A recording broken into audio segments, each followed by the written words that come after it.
சிவபெருமானும் விஷ்ணுவும் சேர்ந்து பிறந்த குழந்தைதான் ஐயப்பன் என்ற ரகசியம் உங்களுக்கு தெரியுமா?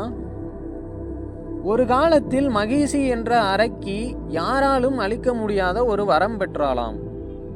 அவளை அழிக்க ஒரு அசாத்திய சக்தி தேவைப்பட்டதாம். அதனால் சிவபெருமானின் சக்தியும் விஷ்ணுவின் சக்தியும் சேர நேர்ந்ததாம். அதனால் விஷ்ணு பகவான் மோகினி என்ற அவதாரம் எடுத்தாராம். அப்படி சிவபெருமானுக்கும் அந்த மோகினிக்கும் ஒரு குழந்தை பிறந்ததாம்.